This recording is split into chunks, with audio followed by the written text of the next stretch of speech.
So my name's Kelly Lance. I'm the president of the Greater Austin Sports Foundation. We really appreciate y'all coming out today. Thank God, I think we finally got this COVID behind us. We started having these speaker series again.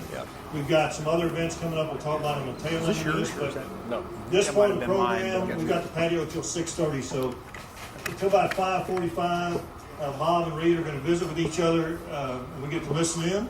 And then we'll have time for some questions. We'll have a raffle drawings. And then depending on what your time availability is, we've got the patio till 6:30. So if you want to hang out, keep eating and drinking, that'd be fine. Before I introduce, we'll go straight to the speaker because y'all didn't come to hear me talk. But we do want to recognize a couple of folks in particular. I'm trying to find the best place to stand, and I'll introduce one. Right there. So we got some folks. We appreciate every one of y'all coming. This is nice with the couches and all. But I want to recognize a couple of people in particular. Bill Shoney, radio play-by-play voice of the Spurs for the last 20 years. Former voice of the Longhorns. 20 years of Spurs. Yeah, I had 19 then when I heard 20, so that's been What's up, buddy? How you doing, man? Let's get in there. Right?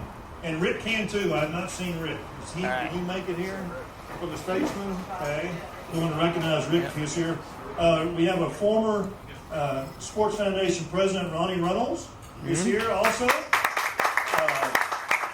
And former Sports Foundation Board Member, Trey Goldsmith, who I'm still pushing his overtime to be back on.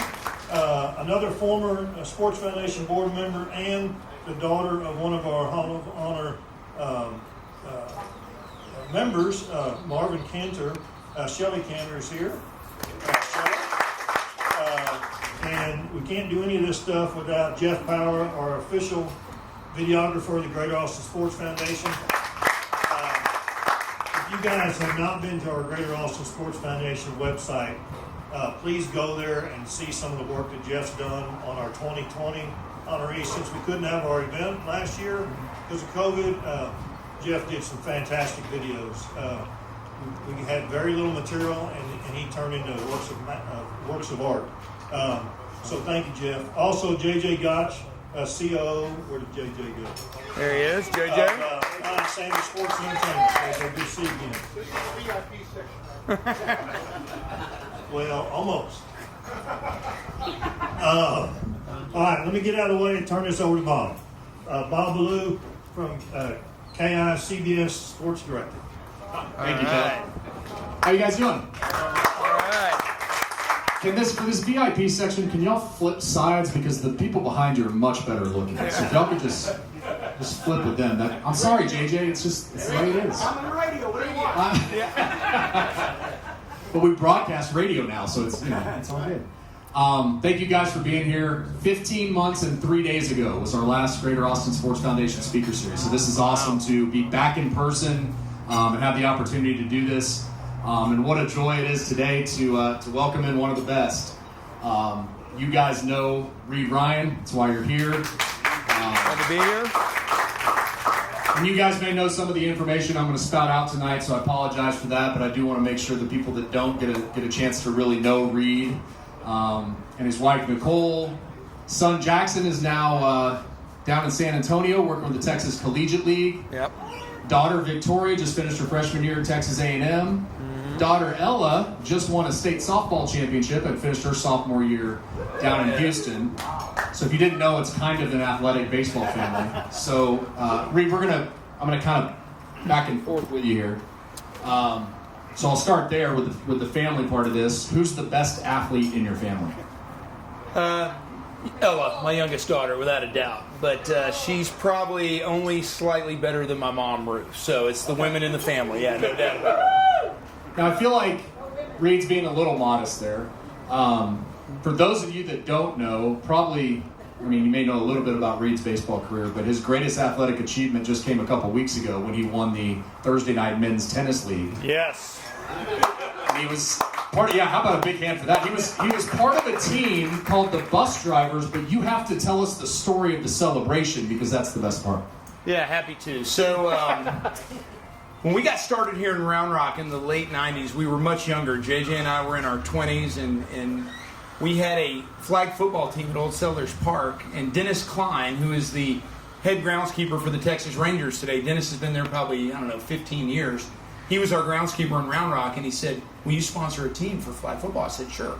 So he said, we sponsor uniforms and everything. I'm like, uniforms? He's like, well, we're going to get T-shirts. We're like, great. So I write the check. We show up, and we're the bus drivers. And we're yellow, banana yellow, and it's this heinous shirt. I'm like, why are we the bus drivers? He said, we're taking you to school. So I was like, I love it. So anyway, COVID hits. I'm in Houston and started playing tennis because I'm too old to play basketball anymore. And these guys said, well, let's have a league because we couldn't go play their people. And I said, I got a team name. And so that's how we became the bus drivers. And luckily, one of the actually best people in our league is former Longhorn great Doug Dawson, NFL player. You would never think this guy could play tennis. He doesn't move, but anything you hit at him, it's unbelievable. And Doug was on the opposite team, and so he was a little pissed that we won. So we just decided to taunt him by drinking out of the cup. And it was going to be beer, but then it became the largest margarita ever in the history of the Houston Racket Club. So that was the long story that you didn't want to hear the bus drivers. So there you go. But the best part were the pictures you posted.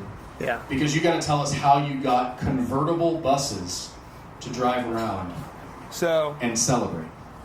So we were trying to come up with something big because when you're old, all you're trying to do is have stories and reasons to drink. You guys know that. And so one of the guys on our team is actually George Springer's agent, a guy named Matt Laird. If you know anything about Notre Dame baseball, Matt played at Notre Dame and played in the minor leagues with the Cubs, and he's one of George Springer's agents. And he lives over in Houston, but he travels a lot. And so I called him and I said, hey man, are you going to be in town next week? He's like, yeah. I said, well, we're gonna have this party and we need to find a bus. And he goes, oh my God. He goes, there's a bus that drives kids around to go to the museum, and it's got an open top on it. I said, well, would they let us load it up with beer and drive around with a bunch of guys? And he said, sure. So that's how we ended up pulling up in a bus that was a convertible with a bunch of 40-year-old drunk guys. So that was the rest of the story. That's perfect. So if anyone is interested in an investment opportunity in Austin, I would love to get a bus. Cut the top off it. That's it. Do that for 40-year-olds that need to drink. I do want to go back to your childhood a little bit and start there.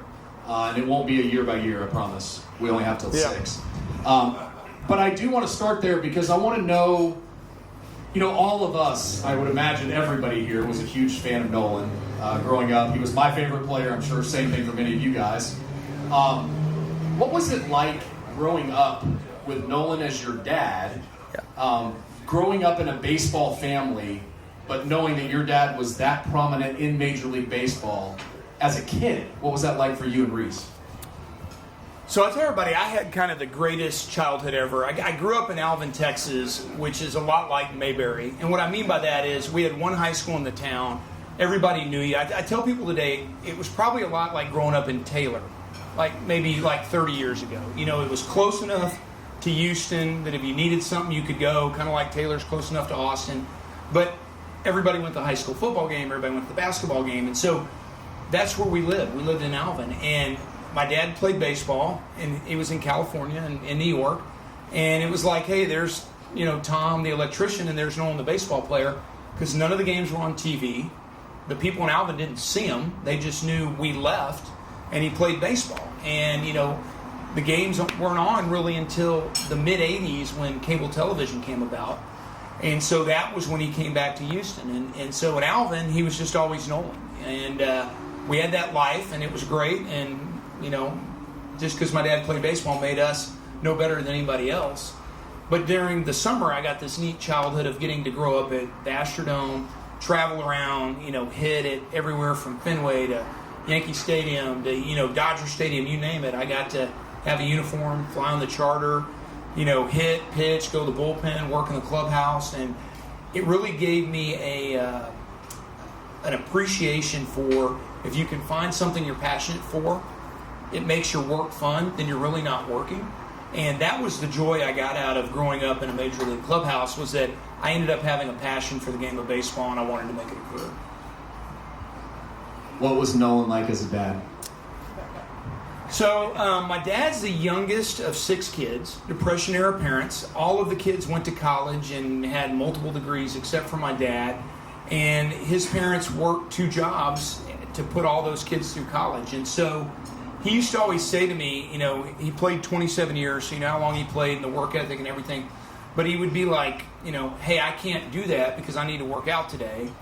And you'd say, well, you know, can't you take a day off? And he'd be like, I get paid more to pitch one game, throw one inning than my dad made in a whole year. I can't do that. And so he had this sense of like this unbelievable opportunity, and that until he milked everything out of his career, he owed it to himself to put in that work and his family. And so that was a big impression. But then the other big impression was when he did take off, he made it a point to always take my brother, sister, and I with him.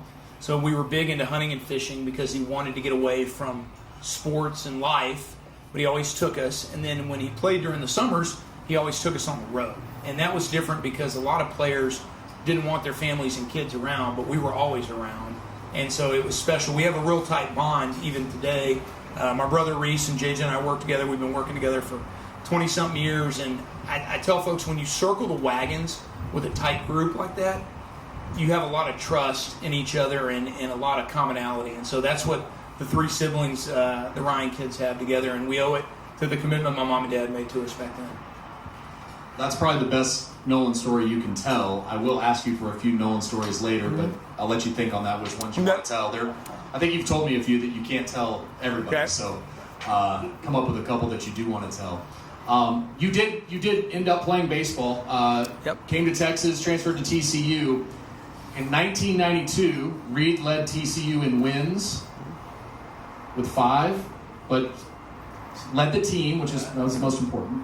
And then in 1994, led the team in strikeouts with 96, I believe, and innings pitched. That's backwards. Strikeouts was 75, innings pitched with 96, and you were all conference. What was your career at TCU like? What did you love about getting to pitch in college and getting that opportunity that a lot of college or a lot of high school baseball players would love to have?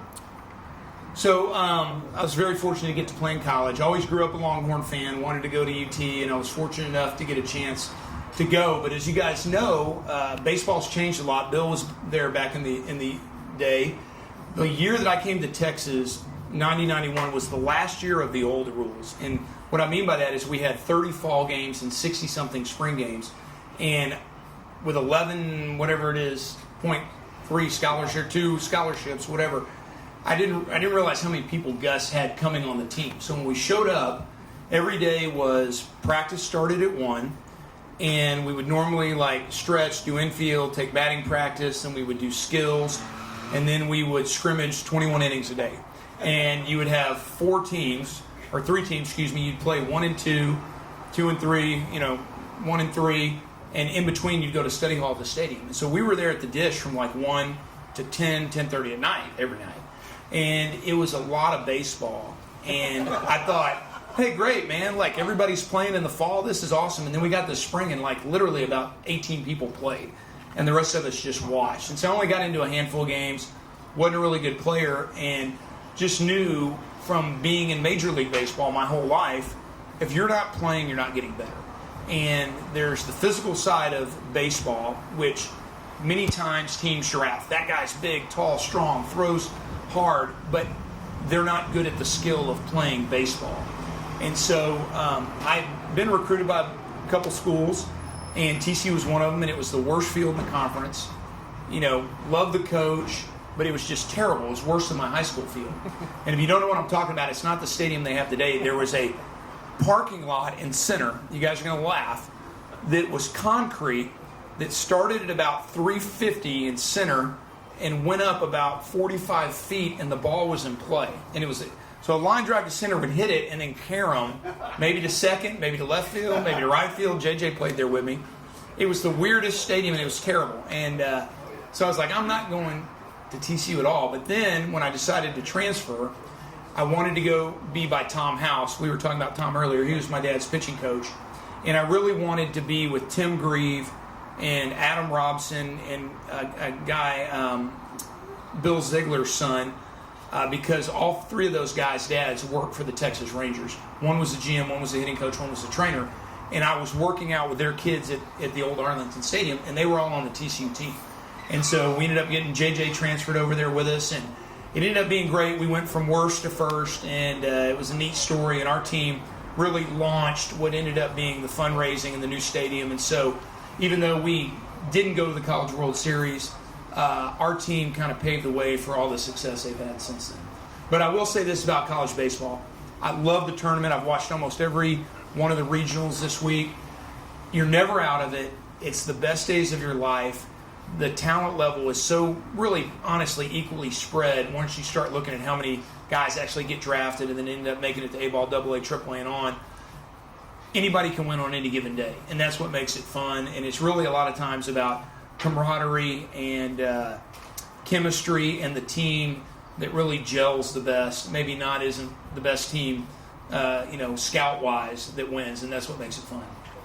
Yeah, that's, you go back to Stony Brook reading LSU in Baton Rouge in a super regional to go to the College World Series. And look, for Texas fans, I mean, I know you look at South Florida and you say this is a South Florida team that was 28-27 going into this weekend as the number 4 seed in the Gainesville regional. And they won the regional. They're coming to Austin. They're 2 wins away from Omaha, just like Texas. Tennessee Tech a couple years ago. Tennessee Tech, exactly. Yeah, David Pierce is not getting the named schools to come here and play in a super regional. He's getting Tennessee Tech in South Florida. But he'll take it. If they can win 2 games, he'll take it. I would like for you to take us through your minor league career. I know it wasn't very long, but you started out strong, and I'd like to know kind of just how your minor league career went. Yeah, so, I was very blessed. I always wanted to play professional baseball. JJ and I have had this conversation. JJ played in the minors as well. And today it's a little bit different because of select ball. Our kids are playing all over the place and flying around the country, and it's crazy all the places my son played coming up. Growing up, we had Legion ball, and, Ryan's from Santa Fe, and there were 2 Legion teams in the South Houston area. There was Galveston and Alvin, and we had kids from all over, and that was the only time you ever saw kids from another town. And so when I got to Texas, I roomed with Brooks Kieschnick and Jay Vaught and all these guys, and you kind of knew who they were. We only had a couple kids from out of state. So by the time I got done with the Southwest Conference, you pretty much knew everybody. And I was a guy that, didn't throw super hard, but I had 3 pitches, and I didn't walk a lot of guys. I could throw strikes, keep us in the game. And so, I went off to A-ball in the New York Penn League. I can't remember. I think I was 17th round pick. And so I'm playing with all guys that I know from different colleges. Stephen Larkin was on my team from Texas. And everybody. And there was a handful of Latin guys, maybe 4 Latin guys.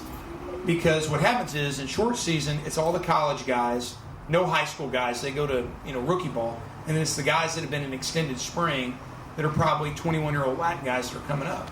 And I did real well. I was in the top 10 in the league in ERA and everything. And I thought, man, I'm just going to shoot up the ranks here.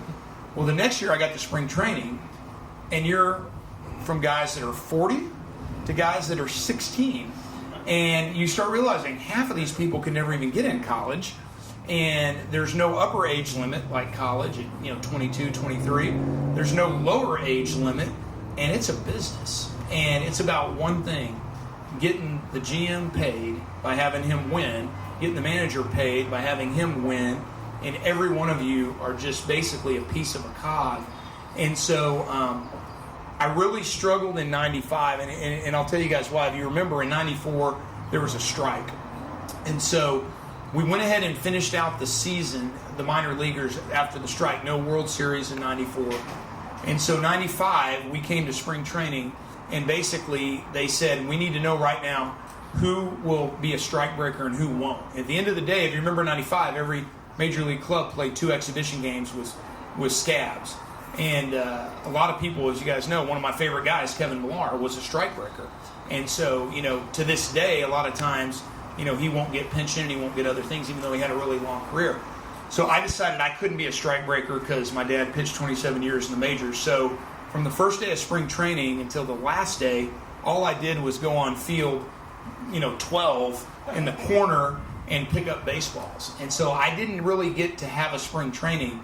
And then once the strike was over, I went to Charleston, South Carolina, and I was just terrible. I was 0-5 and had a huge ERA, and I just was behind and pressing, and then you start trying to do the math on how you get your ERA back down to single digits, and it just was terrible. And then I got shipped out to the California League, and by the time I kind of turned it around, the season was over, and then I went into the next spring, and I'm 23 years old, and they got a whole bunch of other guys, and you knew it was time to do something else. So I had some opportunities, but the beauty was growing up in a major league clubhouse.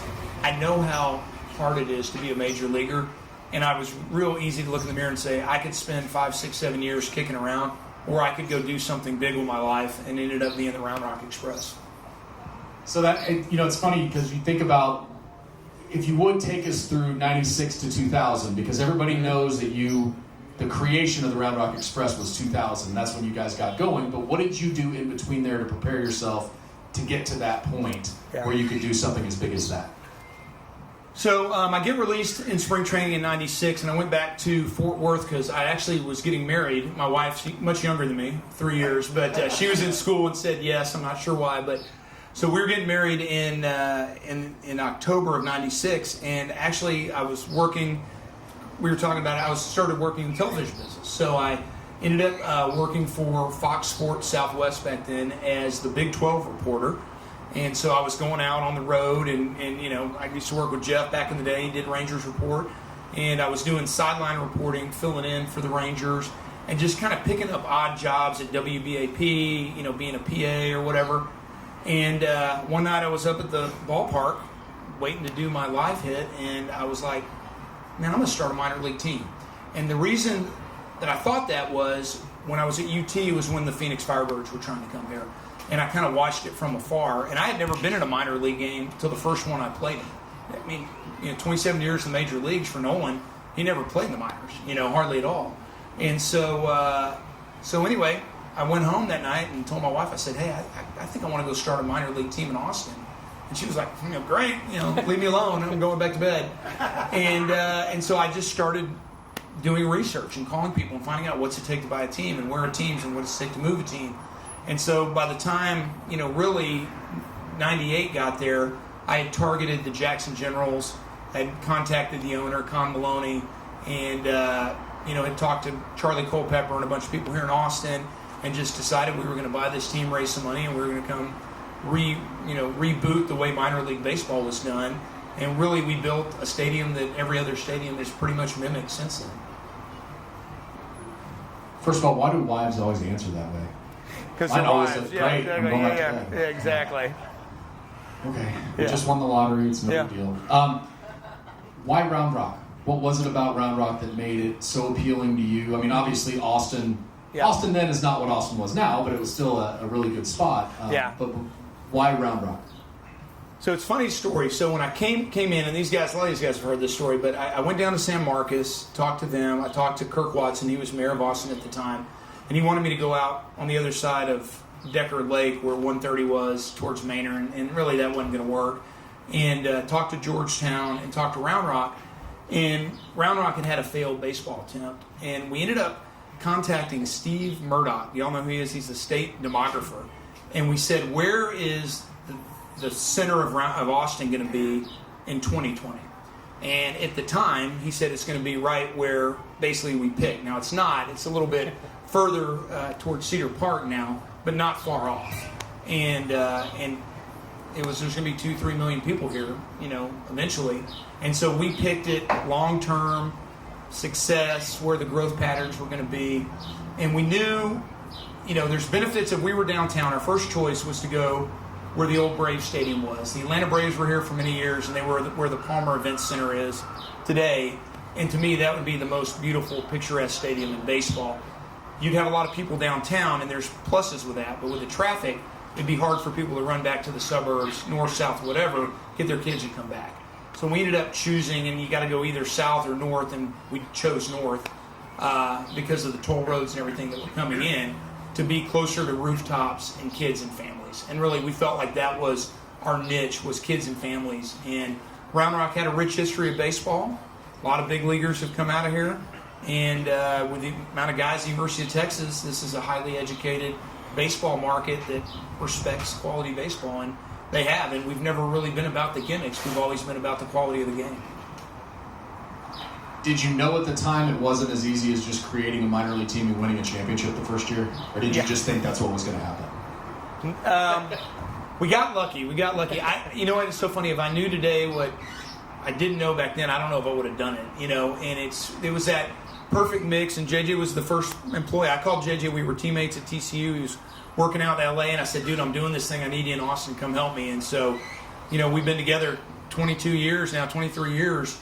And we did it because we were young energy, we were hungry, and we wanted to do something great. And we took that and we went to Corpus, and then we helped my dad buy the Rangers, and then went to Houston, and we just have enjoyed the challenges. But at the end of the day, Round Rock has always been special. It will always be special. It will always be part of our family because it gave us the opportunity to work in baseball as a career, past a really bad minor league career and a really incredible major league career for my dad. And it's just a very special place, and this Austin market is a very special market to us, and we're going to be here a real long time. I know we'll certainly talk a little more about Austin, but I do want to fast forward to 2013 when you left here and went to Houston and became the president of the Houston Astros.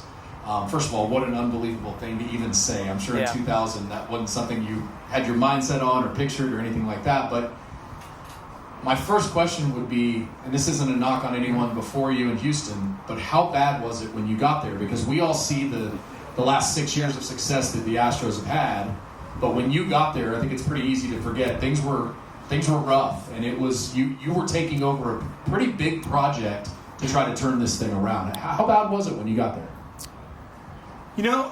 It was bad, but it wasn't that bad. It's kind of like pizza, It's not good, but it's not that terrible. You know what I mean? If you get a bad one, I go back. Let me go back a little bit. So we had done the Express. We went down to started the Corpus Christi Hooks. We had the Astros AAA team and AA team in 05. My dad was working for the Astros with Tim Purpura and Jerry Hunsaker, and they go to the World Series in 05. And so we really had our appetite sort of whetted for helping build a club, thank you, and see it achieve big league success. There were a lot of guys on that team in 05, whether it's, Innsberg at third or Jason Lane or some of the pitchers we had, Roy Oswalt, those guys. And I think that's where sort of the excitement and the love for like, hey, maybe we're pretty good at this industry. And so in 2008, my dad called me and he said, man, Tom Hicks called me and he wants me to come up and be the president of the Rangers. And I was like, that's awesome. He's like, I'm going to need to lean on you a lot. And so we talked every day, all the time there. And so even though I never was in Arlington with him, everything he was doing, I was sort of sitting in the passenger seat, running our business here, coaching kids, doing stuff here, but sort of front row seat. And so when 2013 came, and JJ will tell you because he was there, I had met Jim Crane in Phoenix, and he had bought the team, and he was out there for the Waste Management Golf Tournament Classic, and I was out there for the same event. And he had heard a lot of the stuff we were doing with Big League Weekend in San Antonio, which was an incredible event JJ and I put together. And he said, I want you to come to Houston and talk to me. And I figured he was just going to kind of like want to try to buy our club or lean on us. And he basically said, hey, man, I want you to come be the president of the Astros. And so I said, well, let me think about it. And I came home. And at the time, knowing what it was like growing up in a big league clubhouse and knowing what my dad was going through in Arlington and where my kids were, Jackson was 13, Victoria was 11, Ella, I guess, was 8 or 9 at the time. I ended up telling him no. I turned it down. And then about 2 weeks later, he called me back and said, I want to talk to you again. And I went back down there. And JJ will tell you, I ended up accepting the job, and I drove home feeling very guilty, like I had left these guys. And so JJ and George King and Dave Fendrick, I called in the office, and I was just crying. And then I told him I felt like I had left them. But it was an opportunity that I felt like I needed to take to try to prove I could do a lot of the stuff we did here on the highest level.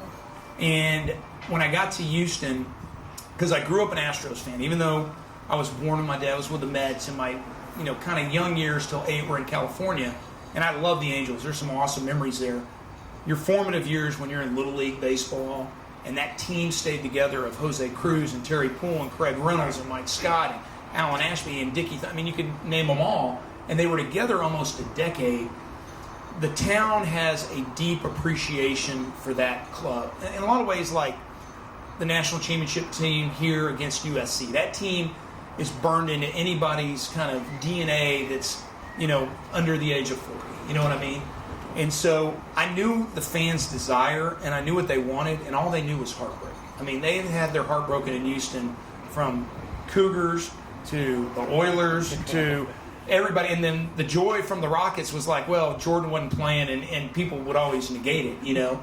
So I knew there was like a huge fan base wanting to bust out, and it was just really trying to bring pride to an organization that was void of pride, and we were able to do it.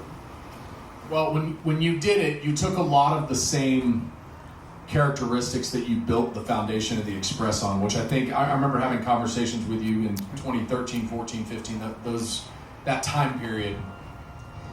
Your approach to changing the culture at the Astros was family oriented. It was getting involved with the fans and asking them what did they want. Where did you learn that? Why was that so important to you? I know it worked here in Round Rock, but to see it then work in Houston, how special was that to you? So I think there's two kinds of places. You know, you think about places people love, and you say baseball, what's one of your favorite places to go? Most people say Wrigley Field or Fenway Park. Now today the Red Sox are really good, and the Cubs, you know, won the World Series a couple years ago, and they're still a team that's right in the hunt every year. But people love them because of the experience. They love them because of the memories. And people felt that way about the Dome for a lot of years, because when you go to Wrigley to a game, it's not so much about did the Cubs win or lose. It's who did you go with, the sights, the sounds, the smells, the experience. Baseball spans generations, unlike any sport. You know, you go to an NBA game and they're fun, but you don't have like time to talk, you know, because you're hanging on every play. Baseball is a relational game where you watch a little bit, you talk a little bit, you eat a little bit. JJ's heard me say this 1,000 times, but it's true. You go to build bonds with people. And so we tried to always hire folks that buy into that. It's bigger than just a game. And it's a lifestyle, and we want people that want to be in that lifestyle. And it's about understanding what we do for society. We bring people together. And in a world today that's divided every kind of way, from right-handed to left-handed people, tall people, short people, you name it, somebody's going to try to divide you. Baseball is the ultimate uniter. And so that's what we sold. And that doesn't equate to winning on the field. But what it does equate to is building trust. And so when I came to the Astros, people instantly trusted when I said something, it was the truth. And I wasn't going to lie to them. I wasn't snowing them. It wasn't, you know, Donald Sterling with the Clippers saying we're going to be good and then pocketing the money every year. Now, I didn't own the team. Jim Crane did. But I believe that the plan he had, which was we're going to tear it down and we're going to try to, and it was a painful conversation, we're going to raise your prices, because the economics of Major League Baseball are one where there's a vast disparity in media rights. And so the Astros had gone through this bankruptcy, and they were getting $61 million a year when I got there in media rights. The Rangers, the Angels, the A's, or not the A's, excuse me, Mariners were all like close to 100. The Yankees are like 125 to 150. Red Sox on their own network. The Orioles on their own network. So they were, you know, one arm tied behind their back. So for the only way to pay good players was to be able to raise prices and get people in the building. And so we were just very transparent about what the plan was. And so that was 13, that was 14. They're waiting. 15, we get the playoffs.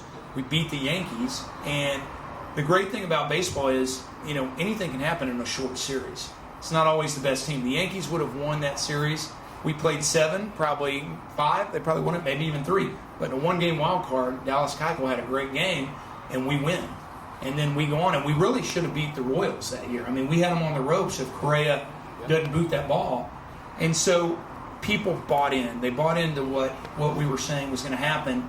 And then it was just an incredible run, and no different than my dad's time with Rangers, with back-to-back World Series in 10 and 11, and our World Series in 17 and 19. And really, 18 is the best team we ever had, 107 wins. You win that much, everybody wants to be a cook in the kitchen, and all of a sudden somebody just ruins it, and it just gets ruined, you know. So you just enjoy it while it happens, and then when it's over, and you go on to the next thing. Now, what are you talking about? Yeah, exactly. Yeah. Bill's seen it a little bit. Yeah, exactly. I don't know what you're referencing there. The best part of 2017 was what? Was the final out. The final out, and I'll share the story. 2011. No, I'm going to go 2011. That story. So Nobody wants to hear 2011. you know, 1980, the Astros lost to the Phillies. My dad is pitching. He's going into the 9th inning. The Phillies get 3 infield hits. We got a Phillies fan right here. Sorry, Reid, sorry, I'm sorry. And it's baseball. Fluke, it just, how did the Astros lose that game? At home with Nolan Ryan on the mound. You go to 86, incredible series. The Mets win. Bill Buckner, how does he boot that ball? And the Mets win it all. So I've been so close so many times. And JJ and I'll share this story.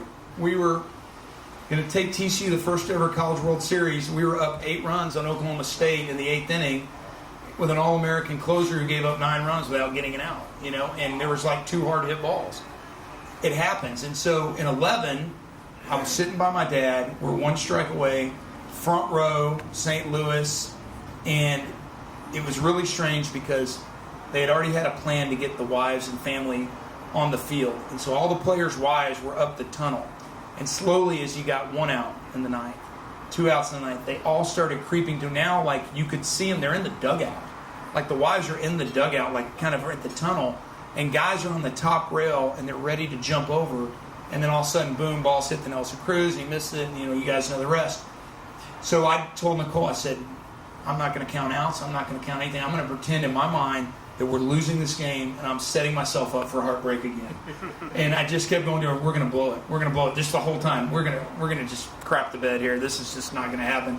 And it wasn't until Altuve, fielded that ball and threw it to Gurriel. And then the relief, if anybody's ever run a marathon, the only thing I could equate it to is finishing that and then we had a great party. We spent, $250,000 at a party after the game, but I was just a zombie because I was mentally just gone after that game. But it felt awesome, and it was a feeling I'll probably, never experience the rest of my life. That's like 4 drinks in LA, right? Yes, exactly. Yeah, it was great. So 2019 happens. Mm-hmm.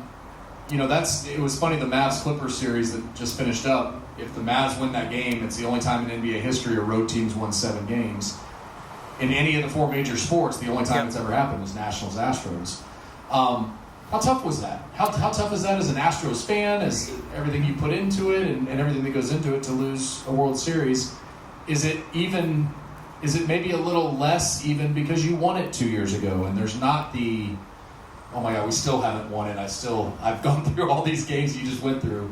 Is it any easier to lose when you've already won? So let me go back 1 year to 2018. So 2018 was heartbreaking because we were really, really good. In that series, we had Garrett Cole, and not a lot of people knew this, but he had the flu, and he pitched through it in Boston, and we didn't win. We had that ball sit up on the top of the wall that Marwin couldn't get, and it just seemed like nothing went our way. We had the bad call by Joe West at home in right field on the home run, not home run interference. And so that was just, you felt like you let one get away right there. In 19, we felt like we were good and we thought we had a good shot. And then when you go to, on the road and, you win those games, we're going to win. It's done. It's fait accompli. We're going to win. And then when you come back and you don't, after starting down in a hole and then going, winning 3, I just didn't think there was any way we weren't going to win.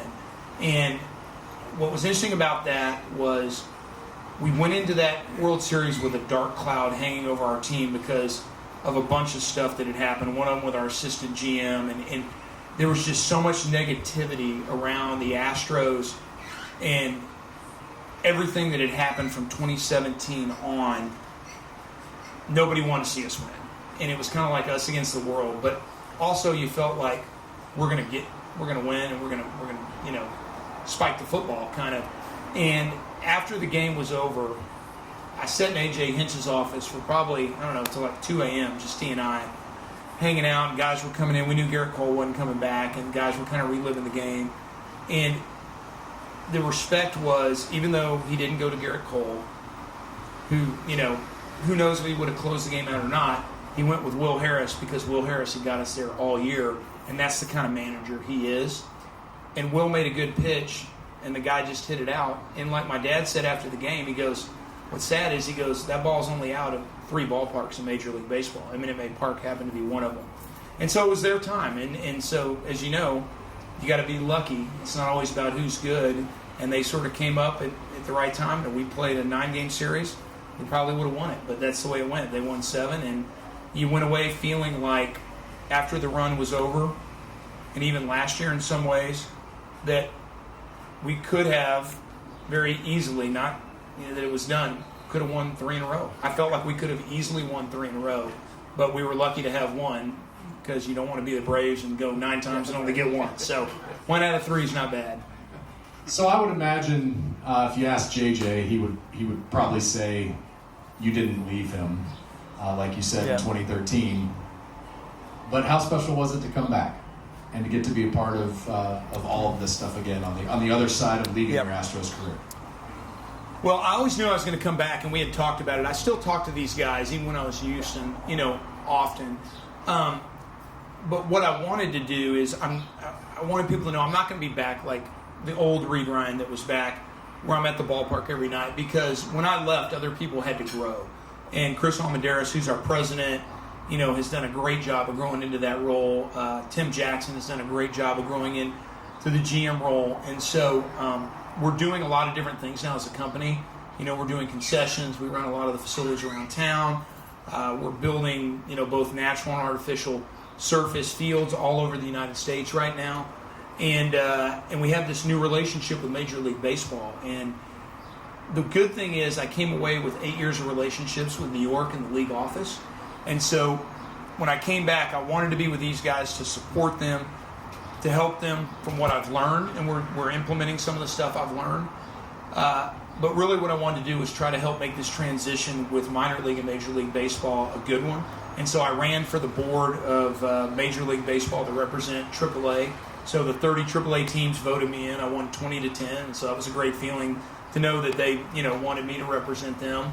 And so I just get back from New York, and I'm kind of taking more of a gray hair role now than sort of the guy that's out at the stadium every single night. But it's in my DNA. I love it. I love the fans. I love the players, and hopefully we'll keep doing this for a long, long time. Okay, I've got one more for you, and then we want to open it up to some questions that do not involve trash cans. So don't even. I know there's some of you thinking No, about have at it. I don't care. Whatever you want. Yeah. I asked for Nolan Ryan's story. I want to know which one you came up with, or 2 that you came up with that you can share. And as we always say at these, what happens at cover 3 stays at cover 3. So feel free to tell whatever story you want, and then we'll cut it out. Power, make sure you don't use this. Yeah. But go ahead, give us a good one. I mean, there are so many. It's what do you want? Do you want a playing story? I'll share a story that I used to. So, do you guys remember the guy Larry Anderson? It's who Jeff Bagwell got traded for. He's the Phillies color analyst. Yes, Phillies color analyst. So, Larry Anderson is a hilarious guy, and so when we would go into Wrigley, the fans at Wrigleyville are awesome. I love their new uniforms. If you guys saw the ones they did today, they're doing these special for the city uniforms. And so, the day after my dad would pitch, he would be on bucket duty. Now, today, major leaguers don't do bucket duty. I mean, there's 7 guys that work in the locker room. But, it doesn't matter how many All-Star games you've been in. He's on bucket duty. So it means you're on the screen behind second, and the other pitchers in the outfield are throwing the balls to you. You're putting them in the bucket, and then you're running them up to the BP pitcher. And, that's a guy, the highest paid guy on the team. He's working the bucket. That's what you're supposed to do. And so Larry Anderson would be in the outfield shagging. And he would set this up with my dad. And he'd be like, hey, fans, you want a ball? Well, Wrigleyville, they're hilarious out there. They get there early. They drink all day. And so fans would be like, yeah, give us a ball. Give us a ball, Larry. He'd be like, hey, Nolan, can I give the fans a ball? My dad would go, no, throw that ball in here. And so it's all an act. But the fans are like, oh, boo. So Larry throw it in. Well, then about 10 minutes later, Larry would get the entire outfield chanting, Nolan sucks. Nolan sucks. And the whole stadium would be chanting Nolan sucks. And then finally, right before BP was over, he'd go, give him a ball, Larry, and he'd throw one up there and they'd all go nuts. And then, so those were funny stories that people don't get to see. But that's a good Nolan Ryan story. I love it. Awesome. First and foremost, out of a big hand for Reid Ryan. Thank you, guys. And let's field a couple of questions. You guys fire away. Hey, I want to ask about Ryan versus Ryan. Will you tell that story? It was a lot of fun. Because it was packed this fall. Yeah, so I learned the power of marketing events on Ryan versus Ryan, but it actually worked out really good. Like I said, I didn't play much. I pitched against UTA once, and I pitched against Arizona State once. And so, didn't throw. I played in the fall a little bit, but on the depth chart, I was probably 18. Somewhere along there as a freshman. But the Rangers came and said, hey, we want to play an exhibition game against the Longhorns, and we want Reid to start against Nolan. And so it was really fun. It was on TV, and ESPN picked it up. It ended up being a big deal, and there were so many people that wanted to buy tickets for this event that they let them stand in the outfield. Bill will tell you, like old school. Like, you can stand on the warning track during the game, and, it was kind of like, Gus was like, hey, how much? $20? They keep going. Don't stop, And I never got an official accounting of where all this ticket money went, but it ended up being a good day, I'm sure, for everybody. So I got to pitch against him, and my favorite story about that whole game was we had a guy named Maury Fogel. Does anybody know? Do you remember Maury Fogel? I don't remember him. So Maury was from Clear Lake. Maury was a walk-on on the baseball team at Texas. And in the fall, Gus would have this meeting. Everybody's all fired up. And he'd be like, I don't care if you're on scholarship or you're a walk-on. Whoever puts up the best numbers who's going to play on my team. And then Maury would hit like 525 and then never got to play. So, it was like total BS, And so he calls Maury up. Maury comes in. So here it is. Guys, only a bat ever in the history of the University of Texas. He's hit 500 in the fall every year, and now he's in this game against my dad. And strike one, and he had a really good eye, but then strike two, he struck out on 3 pitches and never swung. So whenever I see Maury today, I'm always like, come on, But yeah, but it ended up being a lot of fun, and I think I pitched an inning and 2/3 or something, and I think I gave up 4 runs, and it didn't matter. It was a lot of fun that night, and everybody had a good time. And to this day, I see people like Charles Abernathy, a guy from Houston, if you remember, he was an outfielder, and I'll see him and he'll go, I own your dad, because he had a triple off of him, I'm like, you do own him. Congratulations. And so everybody that played in that game remembers every at-bat and who they played, and it ended up being a really good time. Yeah. Could you tell us a little bit about the effort that may or may not be underway to bring a Major League Baseball team to Central Texas? Yep, so I've had a lot of people ask about that. So the A's are owned by John Fisher, and that's the Gap, Banana Republic family, Athletica or whatever, Athleta. And, they're Bay Area people. Stanford, he used to own the Giants, was in that group, sold out to buy the majority of the A's. Their president's a guy named Dave Cavell, great dude, Stanford guy, another Stanford guy. He was the president of their soccer team, MLS, and built the stadium. They also own the soccer team there. Their desire is to stay in Oakland. If they don't stay in Oakland, I believe they would probably go to Las Vegas. I think follow the Raiders, and they would go there. And there's a lot of reasons why with that connection of California. Does that mean Austin will get a team one day? I think Austin one day will have a team. I really do. The question is, just like conferences, does the Big 12 expand? It's 10 teams. They expand, then everybody takes a little bit less money, and they have to share it with 2 more schools. The economics of baseball today, I don't know that they're going to add 2 teams. I don't know if it grows the pie enough to make it worth adding 2 teams. Montreal's a city that lost their club. They've had a plan in place for a long time. You hear about Charlotte and Nashville and Portland, and then Vegas, San Antonio, and Austin as being other cities that MLB would like to expand to one day. The devil is in the details. What is the cost? What does the stadium cost? Can the economics even work? I mean, if it's a $2 billion expansion fee and a $2 billion stadium, by the time you take, building one and so let's call it $3 billion maybe, because it maybe doesn't need to have a roof.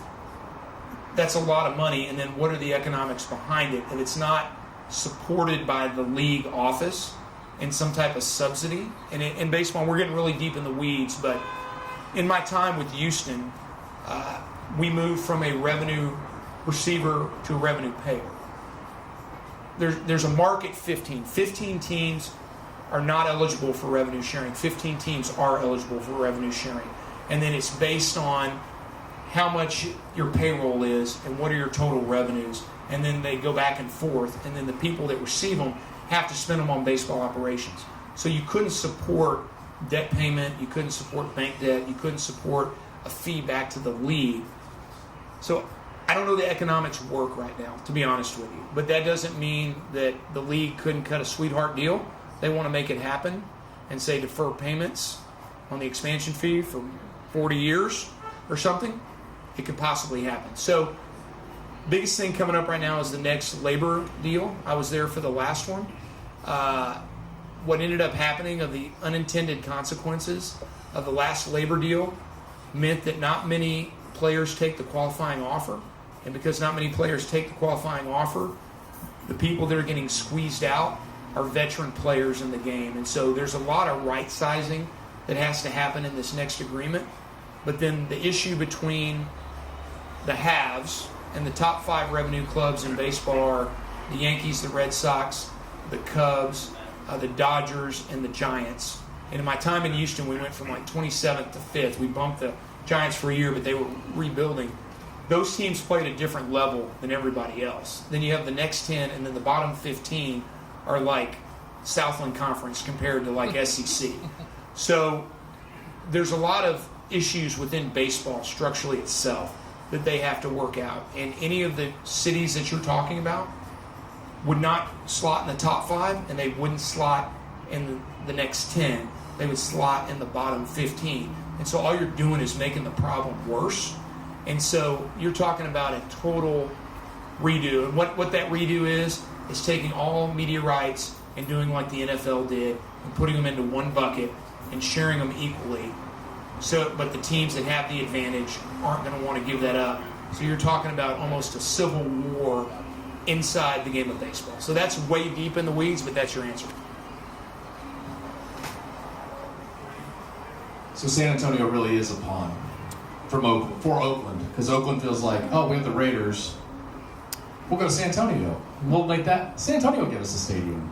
No, And well, then I mean, they don't, and then I mean, look, honestly, it's not even just about the stadium. If somebody gave you a stadium, it still doesn't mean you're ever going to be successful and be able to field a team that compete and win. So is it about an extra round of playoffs? Do you end up having more playoffs like the NBA? And is there an economic model behind that with enough bidders on media rights? But with streaming and everything else that's happening, we're sitting in a very changing landscape of the economics of sport. anybody else? Yeah. Reid, you got a couple of favorite Astros that you miss seeing play daily? Yeah, so people ask a lot about the Astros. So I'm actually, my favorite guy is Jose Altuve. And, you know, he is a greatest human being there is. He played for JJ when he was down in Corpus and myself, and I've known him a long time. He's a great family man. It's just amazing what he does. I mean, it's absolutely amazing. He is 5'5". When you look at him, I got a photo I'll show you later, but when he broke Biggio's hit record, we were in New York, and I was with the team. And so I went and bought this Magnum bottle of champagne, and it was the last game of the season, and we're playing the Mets actually in interleague, and we're there. And so I presented it to him after the game. And you remember we had fired our manager, and so we had an interim manager at the time, Tom Wallace. And so Tom wasn't going to go do anything, so I ended up going and getting this bottle of champagne, and we presented it to him. And I looked like Shrek standing next to him. I mean, I look like Mongoloid Mike, and I'm not that big. And you just see what he does every day. He's the guy that I most feel for in this whole sign stealing scandal, because really he's the most honorable guy I know, and he's become like public enemy one, and it's not deserved. He's just a great human being who doesn't need anything to hit. The guy is just incredible, eye-hand coordination, and he hits all day. And so, you know, at the end of the day, and just to touch on the sign stealing stuff, sign stealing's been happening forever. What's happened with baseball is they got to a point where technology caught up with a guy on second base that used to look in and see two and then drop his hand down or touch his helmet or cross his feet sideways or shuffle them left to right. I mean, there's 1,000 ways people steal signs, and there weren't any rules against it. And literally any rule changes have to be collectively bargained. So in September of that year, or August, the commissioner kind of came down by fiat, sort of I'm going to hammer whoever keeps doing something. And at the end of the day, you know, how much was retroactive, how much was actually still continuing to happen. nobody knows but those guys. But the one guy I know that wasn't involved with it was Jose Altuve, and that's why he's one of my favorite guys. Was your dad your favorite player growing up, or was there another Astro that you just loved? No. So, I mean, my dad's my hero, so he's always going to be my favorite player. But the guys I liked were the guys that either treated you when you were a little kid special.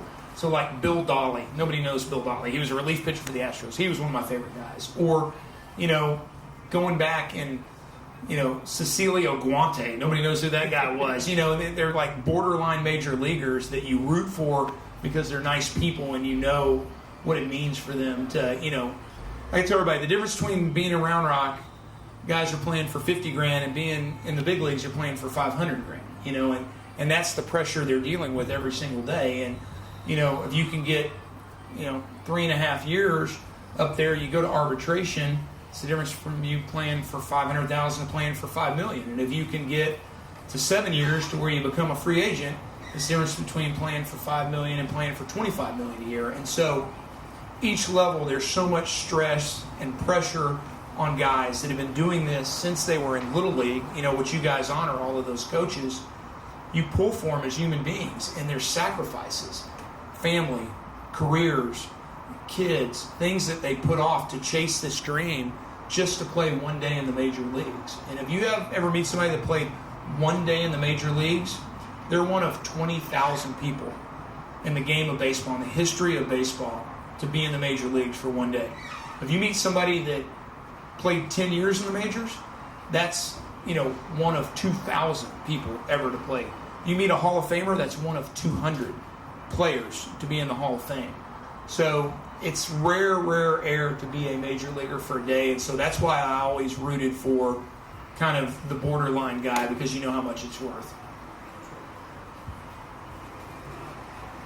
Yeah. Kind of vague, but touch on technology and I guess like the way the analytics have changed the game and kind of moving towards more and more 3-2 outcomes. Like, any thoughts on that and how it's better or worse? Yeah, so this is a topic that in Major League, we used to have quarterly meetings. We called the owners' meetings, but it was really the owner and the team president, and we went over a lot of stuff. And now with this board that I'm on, it's kind of 4 minor league guys. I'm going to be at these meetings once every quarter. And a lot of the stuff that we're looking at has to do with this one true outcome. So today, 33% of the time, a plate appearance ends in a strikeout, a walk, or a home run.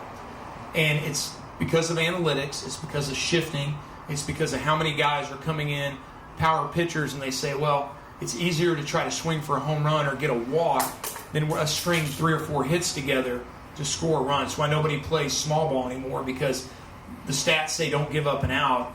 We have glorified home run derby today. So the question is that a game fans want to see? I believe the answer is no. That's my belief. So what they're testing this year at the minor leagues is, you probably haven't even noticed, but Round Rock has bigger bases. They're not much bigger, but they're putting them in to see if more people will steal. The Express are stealing bases at a fast clip. I mean, we've got a fast team, but we're stealing 3-4 bases every single night. People want to see action, and the surveys MLB does, they want to see first to third, they want to see defensive plays. Our athletes have never been better. You look at these guys on the UT team, you look at the guys on the pitcher came in last night, 6'7". I mean, these guys are monsters today. And so they're doing some no shifting this year at AA.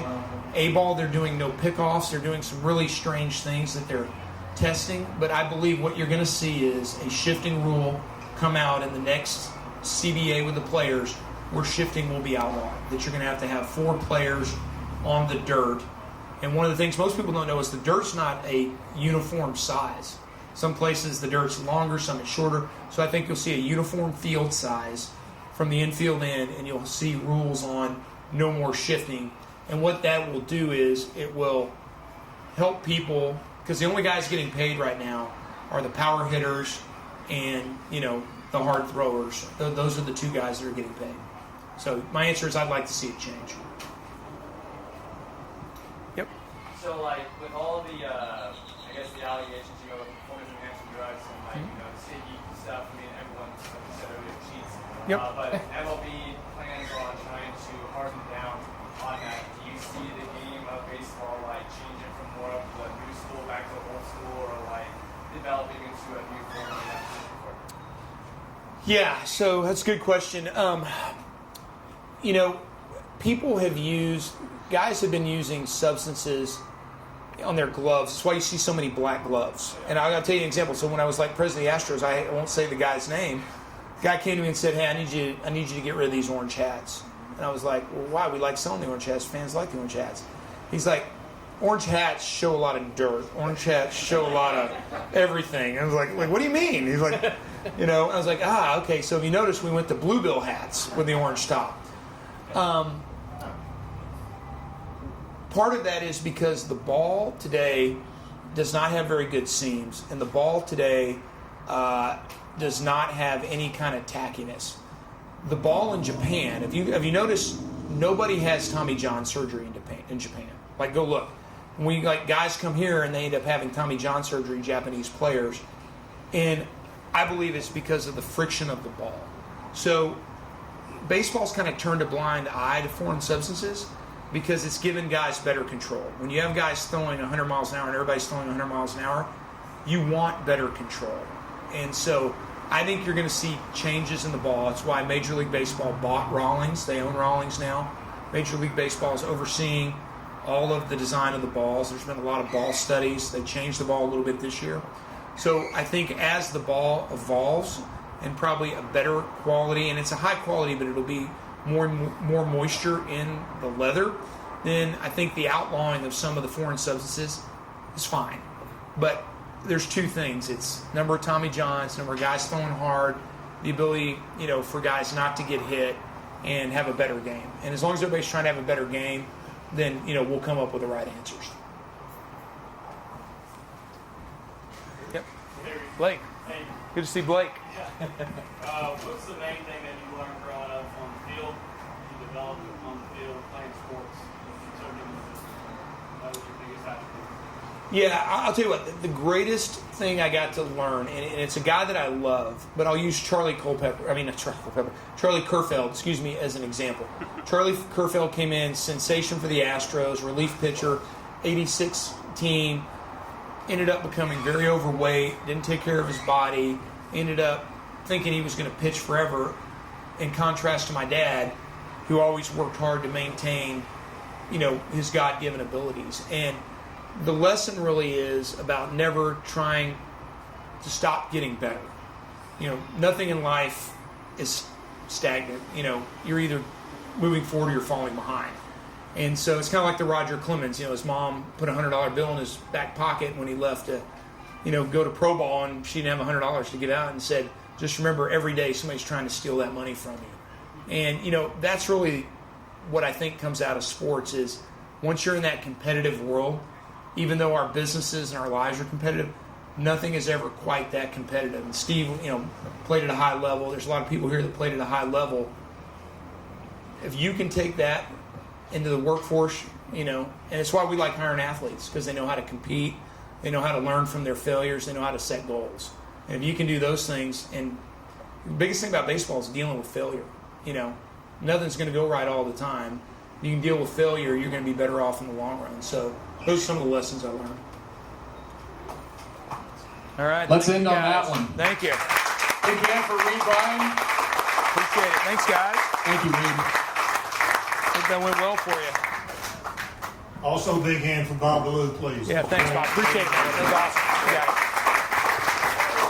We've got 4 raffle items we're going to raffle off real quick. And Reid, if you've got a moment, can you help us with that? Yeah, let me pull out my tickets. We've got a board member somewhere that has raffle tickets. And we're going to draw for four prizes. Okay. I don't think they're in. We'll start with Duck Camp. Okay, Duck Camp. Here we go. Outdoor apparel. Okay. And Chip has the boxer. All right, there you go. All right, so we got 374-211. Oh, that's me. There we go. Good job, Shelly. All right, and we're going to do back-to-back drawings for a $50 gift card to Dick's Sporting Goods. All right, here we So go. we'll draw 2 tickets out, one Two. at a time, I guess. Okay, well here I got 2. I grabbed different spots. First one is 374222. We got a 222. 374222. You have to be present to win, right? Yep. That's probably mine. No 222. That was me. There we go. I bought one. Where's our Dick's card? Here we go. Give it to somebody else. We're going to pull another one. Here's the next one. Get that one. Okay. Thank you, Reid. You got it. 374258. 258. There we go. Who we got? All right. All right, one more for another Dick's $50 gift card. Okay. 3-3. All right, 233. 374233. There we go. All right. All right, our grand prize for the evening, 4 tickets. The Round Rock Express, 4th of July game, biggest fireworks show of the year, and free parking, which I had to read 3 There you times. go. All right. 31. Against the new rival. Yeah, that's That's right. right. It's the old guys. The guys I know real well. Astros. Yeah. 231. There he is, the winner. I know he was going to say he's got season tickets. Yeah. All right, we're going to draw another one. Thank you. All right, draw another one. All right. 47, thanks. 247. Yes, ma'am. It is now. It is, all right. It's 247 now. All right. Again, I want to thank Bob and Reid for entertaining us today. That was a great interview, some great information. Appreciate y'all sharing with us. I want to thank our hosts, donors, and sponsors, Cover 3, for hosting here today. I think the food's going to stay here until 6:30, so make sure if you haven't eaten, get something to eat. The Round Rock Express, Duck Camp, Dick's Sporting Goods. Jeff, would you say something quickly about our Scholar Athlete Program, a newer feature of the Sports Foundation? So we are producing a Scholar Athlete, 4 of them this year, and we get an opportunity to recognize local Scholar Athletes. So it's a great opportunity to get to know the kids in this area and keep high school sports in the forefront. So we've got 2 already, and I think we might even have a 3rd one. And then as we get into football season, we'll have a 4th. It could also be volleyball. So we love your support on that. And you can go to the Greater Austin Sports Foundation website to check out more information on that. And they're fun to put together. It keeps me in the mix. Thank you. Thanks, Jeff. And then the last thing I want to mention was that the last Tuesday in September, I may be oversimplifying things, but the reason I'm involved with Sports Foundation and the reason, I think the primary reason Sports Foundation exists, we get great entertainment during the year. Reid, again, thank you very much. And it all culminates with a very special event this year after being rescheduled at least twice because of COVID, which hopefully will never happen again. The last Tuesday in September down at the Austin Public Library, since there are a lot of people in again, we're going to have our Hall of Honor. And the reason for that event is to honor those folks. Reid made mention of it. Yep. Our most common honoree in that is someone who is behind the scenes, put in 10, 20, 30, 40, a lifetime working for kids. So cool. No notoriety at all, no applause, maybe a pat on the back every once in a while. Probably a lot of complaints to go with that complaint. Why is the grass not cut? That kind of stuff. And so they do it just for the love of the game, the love of their community, the love of the kids. So we try to take a few moments to honor them. We have 4 2020 honorees that we did not get to have a public event for. I mentioned earlier, please go to our website. 4 fantastic videos. As far as good things that come from COVID, we probably wouldn't have had those videos if it wouldn't have been for COVID and going to Plan B. Jeff did a great job. You can see those 4 nominees. And we will honor those 4 nominees at the 21 event, and then also honor our 21 nominees, our honorees there also. So that's the last Tuesday in September, downtown at the Public Library. All that information's on our website. Thank y'all very, very much for coming out today. It's great to get to see people face to face finally again. Appreciate y'all coming out tonight. Again, thanks to Bob and Reid and to Jeff and all y'all coming out and look on our website. Keep up with us. Thank you. Thanks, Cal.